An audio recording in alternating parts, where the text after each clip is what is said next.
I should be out camping, but in the midst of this whole swine flu nonsense, I feel like I need to be a little bit more prepared. It's time to split some wood, stack some wood.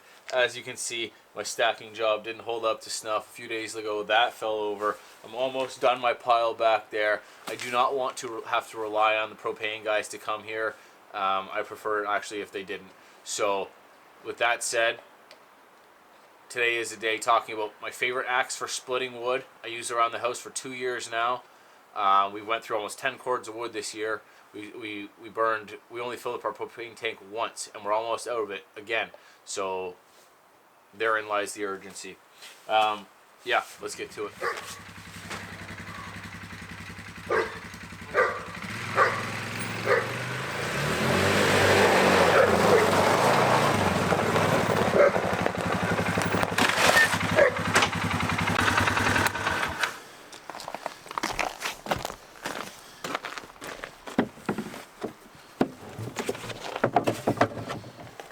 There's the beast.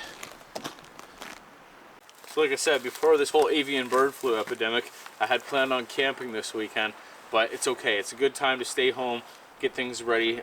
There's going to be people out this weekend anyway. I'd rather go during the week where there's not going to be many people out.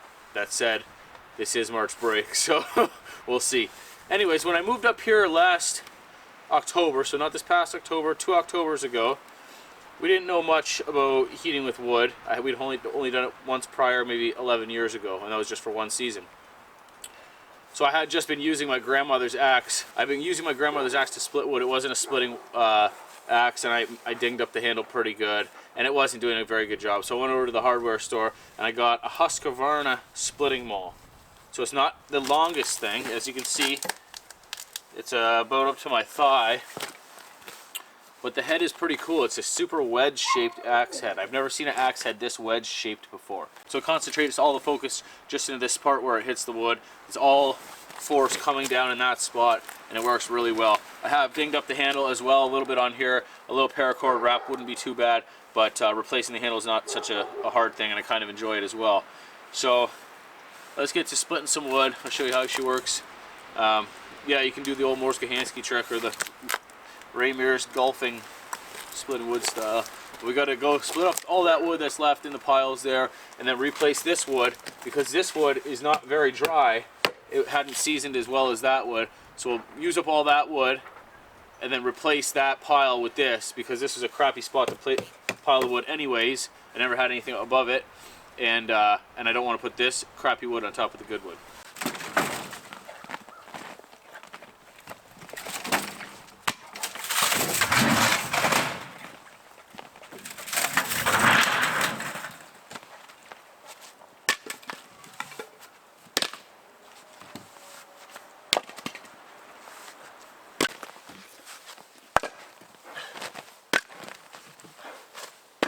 So I've been thinking about doing a video like this basically the whole winter. I just keep putting it off, but the winter is almost over. I figured this is a perfect time to do this.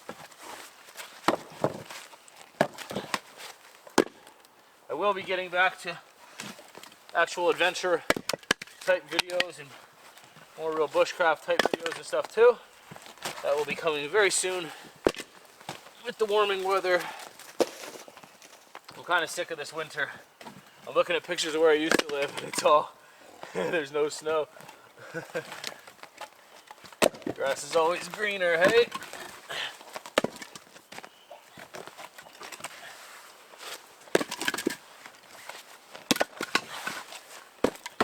Alright, we're going to start off with this gnarled, twisty, pretty decent sized piece compared to the other ones actually. Start off with that, see how she goes. The axe works with that. And then there's much more straight, smaller pieces too. But might as well start off with the real test.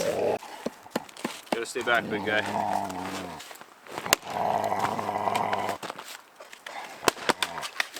So I'm sure that all but split on the second hit there.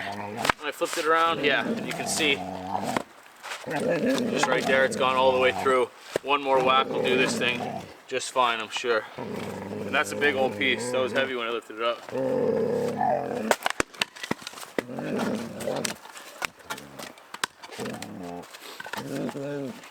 You gonna be okay, buddy?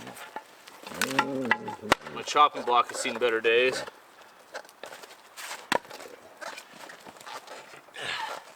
Don't do this at home.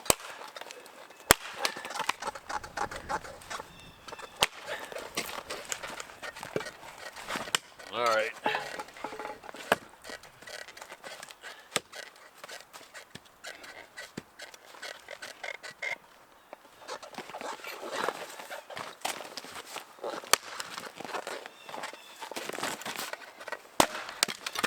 There we go. So we got a nice small kindling piece off that. We got two definite burnable sizes. I can split this down again if I wanted to. There's no reason. So we'll keep at it. Again, that was the big piece. Split this guy.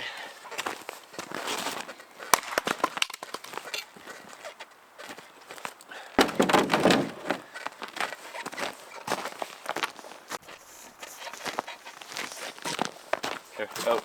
You gotta pick a different spot to lay. Out. Good boy.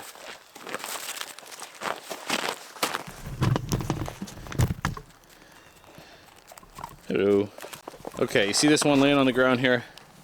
This guy. We can do one of the golf swings on that one, I'm sure. You have to read the wood, right? I wouldn't be doing this with that piece that I just split, the gnarled thick piece. I'm doing this with a straight grain, smaller piece. Tripper, you gotta go. Out. Out.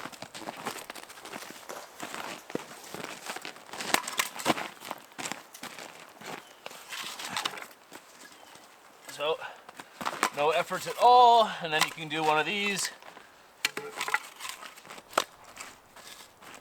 You gotta stand way in front of it. Out, out.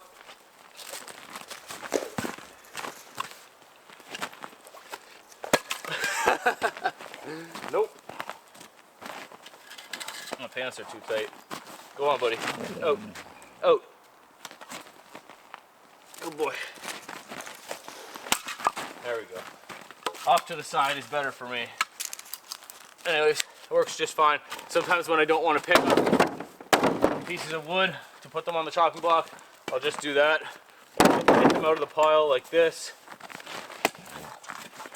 And if they split, they split. And if not, it's easier to pick them up. Sometimes it's easier than that.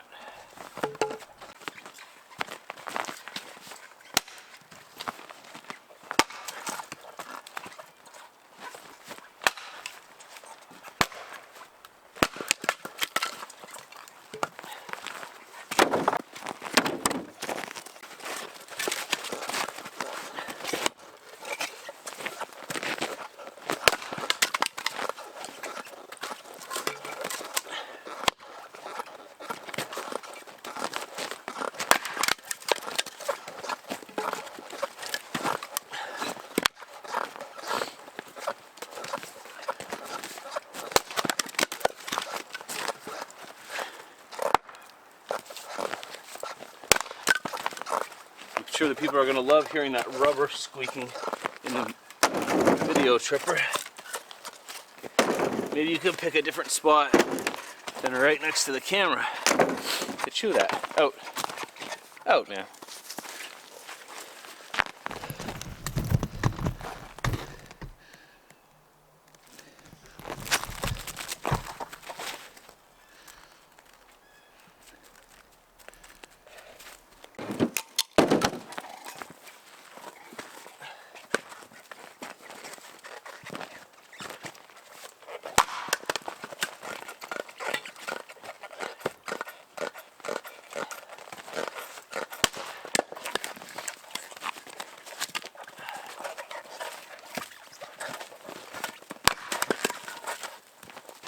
Sometimes I like to take the super dry straight grain ones and make some kindling out of it.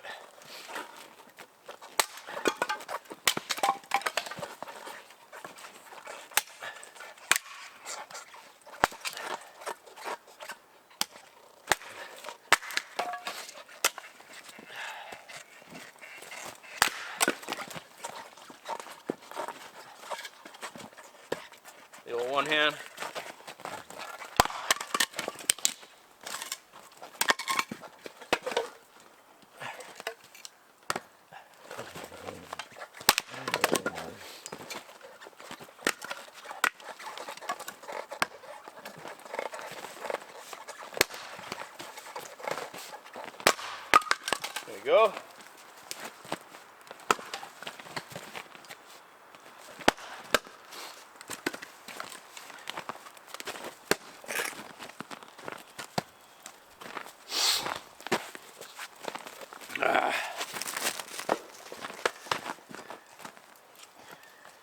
back.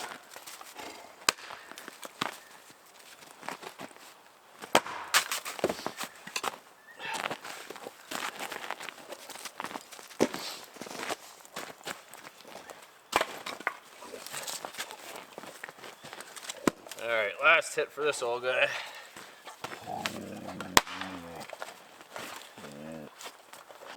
Yeah!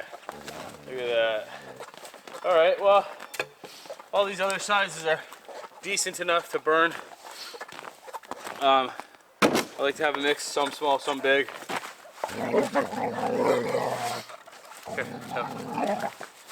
So how's everybody doing? Staying safe at home from Giardia? Oh man.